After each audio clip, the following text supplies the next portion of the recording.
Baik pemirsa, kita akan lanjutkan kembali pembahasan kita di program kesayangan kita, Penyejuk Kolbu. Insya Allah membuat hati kita semakin sejuk. Dan untuk tema kali ini adalah tentang resah dan gelisah dalam kehidupan. Tadi sudah dibahas ya, salah satu cara supaya kita tidak resah dan gelisah ini kita harus punya pegangan hidup gitu ya. Supaya kita itu merasa nyaman, merasa aman, merasa tentram. Nah, apa saja sih pegangan hidup kita atau apa yang harus kita lakukan nih Ude? Ya, pegangan hidup dalam menghadapi realitas yang ada ya, termasuk tadi di segmen sebelumnya ya.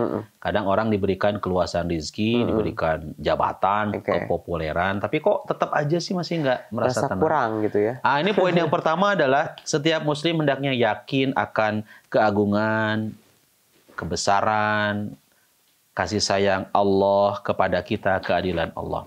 Maka setiap muslim tidak boleh berputus asa untuk meraih rahmat dan kasih sayang Allah. Saat diberikan ujian kepahitan, jangan putus asa. Ya, pasti Allah akan berikan kepada kita kemudahan. Sekali lagi, yang namanya kehidupan kan nggak selalu posisi di atas. Hidup ini kan nggak selalu sedih terus ya.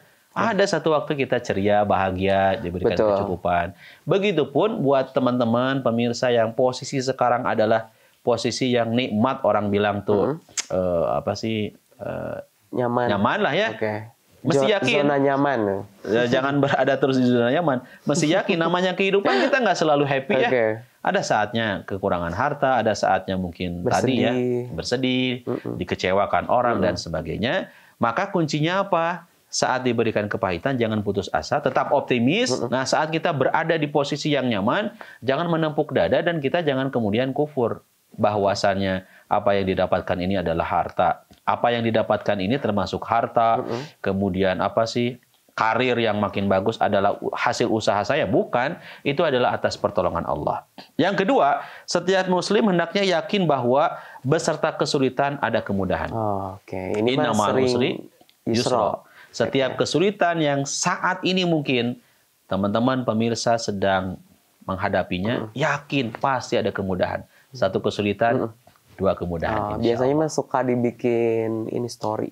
Apa itu story? Ya itu, dimana setelah kesusahan, betul, akan ada kemudahan. Nah, ini memang yakin nih Al-Quran ya. Tapi itu memang tidak hanya quotes ya, tapi memang itu dari Al-Quran ya. Betul, Al-Insyirah. Bisa dibuka ayat ke-5 sampai ayat ke-8. Itu sering soalnya kalau orang lagi galau, lagi susah gitu, bikin gitu kan. Atau enggak bikin, ini kok jadi pengalaman saya sendiri ya? Curhat. Makanya kan saya dari tadi diam terus. Ya karena biasanya saya suka bikin seperti itu, di mana ada kemudahan, di mana ada setelah kesulitan akan ada kemudahan. Kadang juga ada kun fayakun gitu. Dan itu kan terasa sendiri kan oleh Aka ya? Betul ya? Ada betul, memang kita tidak akan selamanya bahagia, ada sedihnya gitu. Tapi hari ingin mah kita selamanya bahagia, selamanya happy gitu. Inginnya mah gitu ya. Tapi kan kembali, tadi kan udah pasti ya, itu ada di dalam Al-Quran. Betul. Gitu pemirsa ya. Oke, lanjut lagi nih Ude. Yang ketiga, teman-teman pemirsa yang Allah muliakan, kegagalan dan kesuksesan, kepahitan dan kemanisan hidup adalah bagian dari ujian kehidupan. Ini yang kadang-kala tidak kita sadari ya, di tengah posisi kita hari ini sehat, satu waktu kita dikasih ujian sakit loh. Nah, jadi kalau kita yakin ketika satu waktu kita dikasih ujian sakit, dikasih kepahitan, maka yakin sikapnya tadi yang dua tadi ya. Kalau nggak syukur kita sabar. Gitu ya. Itu aja dua hal itu. Maka orang yang syukur atas nikmat yang diberikan Allah adalah mereka yang kuat imannya, lulus ujiannya, hidupnya, dan mereka akan memperoleh tambahan nikmat. Ingat, janji Allah ini ya, la in syakartum la azidannakum. Kalau kitanya makin bersyukur, makin diberikan nikmat itu makin syukur. Syukur dengan lisan, syukur dengan hati, syukur dengan perbuatan, maka makin ditambah lagi itu nikmatnya. Tapi kalau kitanya kufur, kalau kitanya kemudian mendustakan Allah Subhanahu wa taala, maka sungguh sangat mengerikan ya azab Allah Subhanahu wa taala. Nah, berikutnya adalah pegangan hidup dalam menghadapi realitas kehidupan adalah tidak sedikit orang memperoleh kesuksesan hidup justru setelah ia memperoleh sejumlah kepahitan hidup. Jadi berakit-rakit ke hulu, ya kan? Berenang-renang ke tepian, bersakit-sakit dahulu, lalu mati kemudian. Enggak ya. Bersakit-sakit dahulu, bersenang-senang kemudian. Kalau itu mah lirik lagu dari Jamrud tuh. Kan? Ada ya.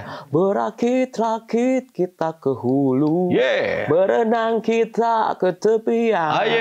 Bersakit dahulu. Terus senang pun tak datang. Kirain lagu Putri doang ya. Malah mati kemudian ada. Putri juga ada. Putri ada. Gimana Putri? Gak tahu nah. Kalau saya senang Jamrudnya yang itu.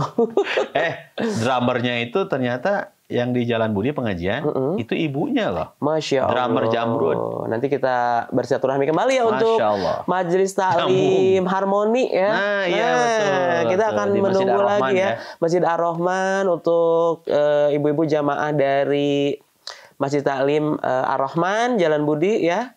Di Komplek Cimindi Raya juga. Nah, kapan kita akan meliput kembali kegiatannya nih ya? Siap, kita menunggu lagi ya. Untuk tidak hanya dari Ar-Rahman juga, mungkin dari masjid taklim yang lain ataupun juga ada komunitas atau kantor juga yang memang ada yang menyelenggarakan kajian nih biasanya ada ya. Kajian bulanan, per 2 minggu atau 1 minggu ada programnya. Ingin diliput oleh PJTV ya, oleh kami di sini Penyejuk Kolbu, silakan bisa menghubungi nomor kami yang ada di bawah ini ya. Nanti bisa langsung dikontak aja. Nah, gitu kan.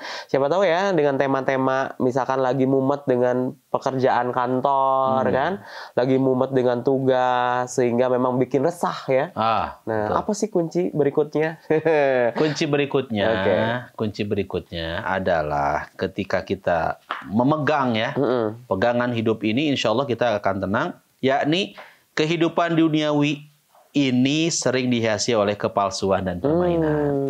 Orang yang jujur terkubur. Kadang orang yang jahat malah naik pangkat. Orang yang sabar terkapar. Dan orang yang berdosa malah jadi bintang jasa. Hidup ini permainan dan kepalsuan ya. Jadi penuh ini ya, peres, palsu, sandiwara ya. Jadi hati-hati juga ya, karena kan ada juga orang yang palsu ya, alias munafik ya. Jadi di luar A, di dalam B gitu ya. Jadi memang itu juga kita harus hati-hati ya. Tapi ternyata betul ya udah ya. Kita harus mensiasati ya, bertemu dengan hal yang seperti itu. Ya, kalaupun kondisinya itu teralami oleh pemirsa ya. Jangan berputus asa, karena keadilan yang sungguh-sungguh itu hanya dapat dirasakan kelak di akhiratnya. Kalau mungkin ada di dunia ini yang tidak mendapatkan keadilan, jangan bersedih. Maka Allah adalah sebaik-baik yang maha adil, yang kelak akan memberikan keputusan yang terbaik. Ya, jadi ketika posisi mungkin terinjak-injak harga diri atau tercemar nama baik dan sebagainya, padahal posisi kita berada di atas kebenaran. Jangan takut. Bersabar, jangan takut. Allah akan selalu membersamai kita. Baik, pemirsa PJTV, semakin hangat sekali ya pembahasan kita kali ini tentang resah dan gelisah ya. Cara mengatasi resah dan gelisah dalam kehidupan ini. Nanti akan saya lanjutkan lagi ya, karena saya juga beberapa pertanyaan akan saya ajukan kepada Ude. Tapi tentunya setelah jeda pariwara berikut ini.